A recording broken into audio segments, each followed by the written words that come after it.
Good morning, everybody. Just wanted to share with you my Korean natural farming ferment that I have going. The vessel itself has been going for a little over 2 weeks now, but the lactobacillus bacteria or yeast that I stuck in here and started with and captured, I think I bought one of those cracker bits and it's like 100 years old or whatever, plus the lactobacillus in the air.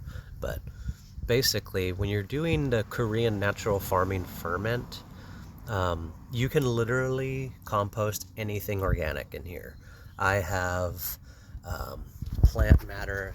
You can see what I have in there. There's pineapple bits, there's leaves, there's pieces from some of my squash plants that I culled and plucked because they didn't want that one to grow where it was.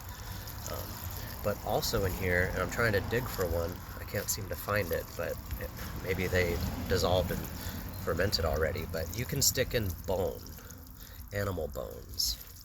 Now, I do just chicken bones or ribs and things that we eat while we're barbecuing, but basically some sugar. I also use brown sugar as my helping feed it, but you use sugar and fruit and anything that's organic, and it composts it.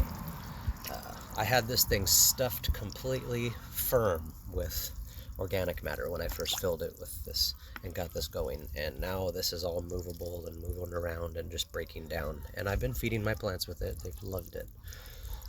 This is the best, 100% the best organic natural way to get a really good powerful fertilizer and also just healthy soil feed yourself without having to go down to the store and spend $40 on a big bag of fertilizer, or $20 on a little bottle of it or something.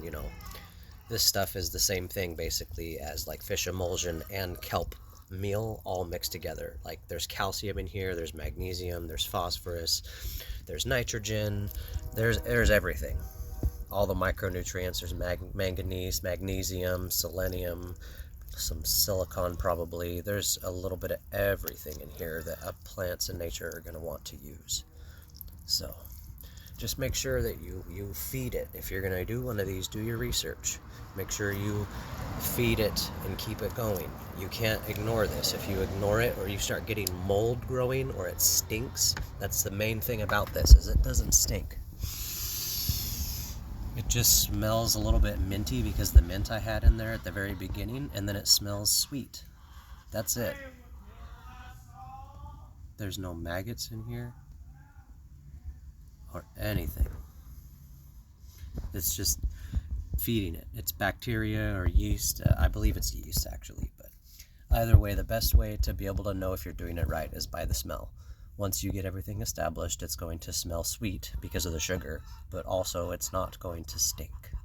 And it does release carbon dioxide and gases and stuff like that, so that's why you want to make sure you have a lid that can pop open easy. So I just picked a cooler. So anyways, hope that was helpful, and if so, just like, share, and subscribe. Tell your friends. Thanks.